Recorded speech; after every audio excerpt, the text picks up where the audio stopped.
정영택 목사의 쉐마 바이블입니다. 오늘은 누가복음 23장 32절에서 37절 말씀을 보겠습니다. 찬송은 148장 영화로운 주 예수의 십자가를 생각할 때.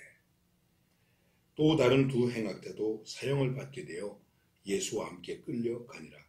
해골이라 하는 곳에 이르러 거기서 예수를 십자가에 못 박고 두 행악자도 그렇게 하니 하나는 우편에 하나는 좌편에 있더라. 이에 예수께서 이르시되 아버지 저들을 사하여 주옵소서. 자기들이 하는 것을 알지 못함이니이다 하시더라. 그들이 그의 옷을 나누어 제비 뽑을새 백성이 서서 구경하는데 관리들은 비웃어 이르되 저가 남을 구원하였으니 만일 하나님이 택하신 자 그리스도이면 자신도 구원할지어다 하고 군인들도 희롱하면서 나와 신포도를 주며 이르되 네가 만일 유대인의 왕이면 네가 너를 구원하라 하더라. 예수님의 십자가의 길에 여러 가지 광경이 나타납니다.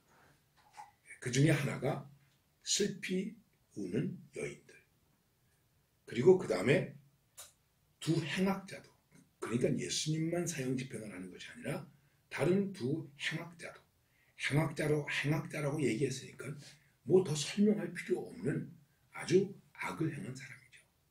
그러니까 예수님은 그 행악자 사이에 서 계신 것입니다. 하나는 오른편에, 하나는 좌편에 있더라. 그리고 가운데 예수님이 서 있습니다. 예수님이 죄인의 중앙에 서 계신 것입니다. 생각해 보십시오. 예수님이 왜 죄인들 가운데 있어야 됩니까? 있을 수 없는 일 아닙니까? 그러나 바로 죄인을 살리시기 위하여, 죄인을 위해서, 죄인을 용서하기 위해서 죄인 가운데 계신 것입니다. 예수님은 이것을 위해서 이 땅에 오신 것이거든요.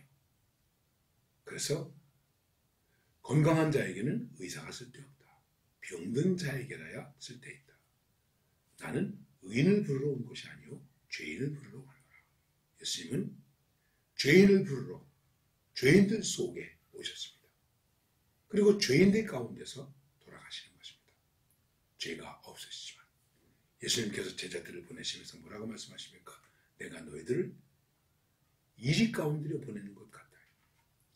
여러분, 그리스도인이 보내심을 받는다. 그리스도인의 사명지가 어디인가? 내 중심과 내 좌우에 누가 있는가? 의인이 있습니까? 지원하는 사람이 있습니까? 도와주는 사람이 있습니까?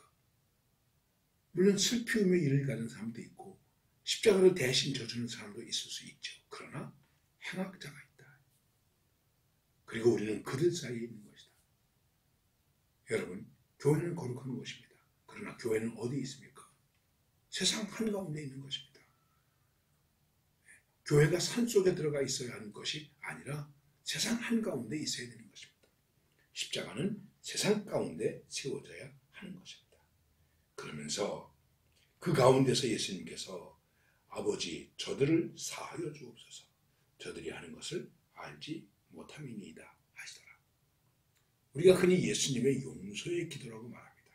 그리고 예수님께서 십자가상에서 하신 말씀이 여러 가지가 있는데 그 중에 첫 번째가 바로 이 용서를 구하는 기도를 하나님께 드렸다는 것입니다.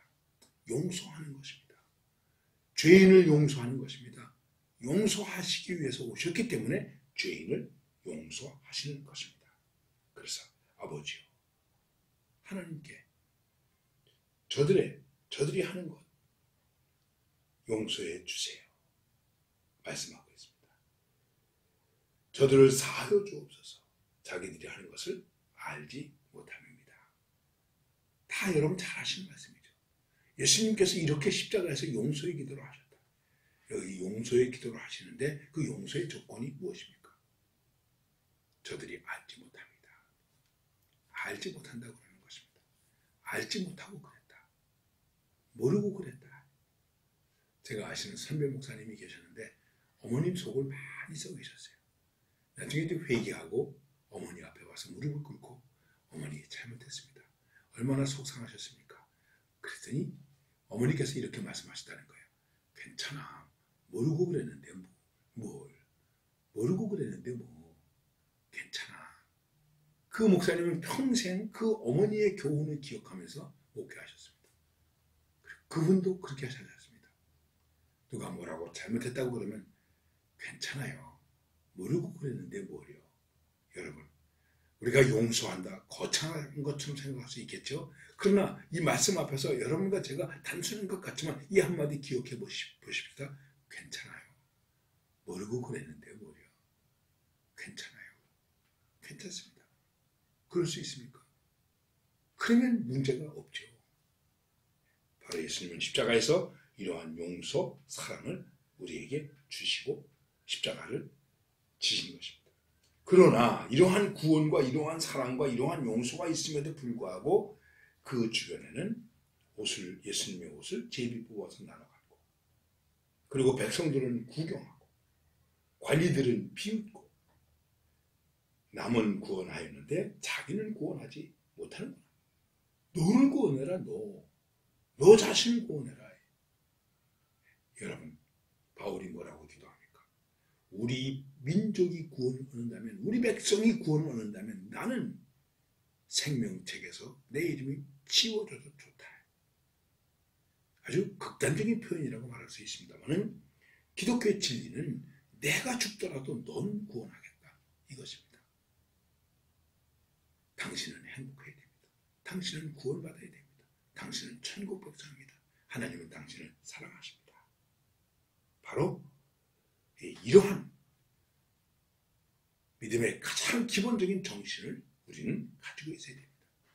내가 잘되고, 내가 복되고, 나 잘되고, 나만이 갖고, 내가 성공하고, 나 여기에 빠지면 기복주의에 빠지게 되고 미신적인 신앙이 될 수 있는 것입니다. 그리고 그런 것들이 바로 성장주의에 빠지게 되는 그런 길로 가게 되는 것입니다. 예수님에게 신포도를 주기도 하고, 내가 만일 유대인이면, 내가 만일 유대인의 왕이면 너를 구원하라 하는 비유심이 있습니다. 사랑과 용서의 일, 거기 칭찬이 있는 것이 아니라 비난과 조롱 속에 둘러싸여 있게 되었다는 것입니다.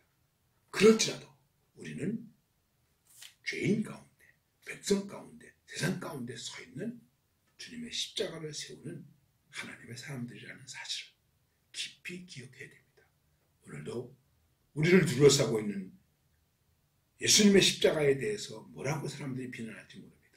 그 비난의 한가운데 내가 있다고 할지라도 그 한가운데 서서 아버지여, 저들을 용서하여 주소서.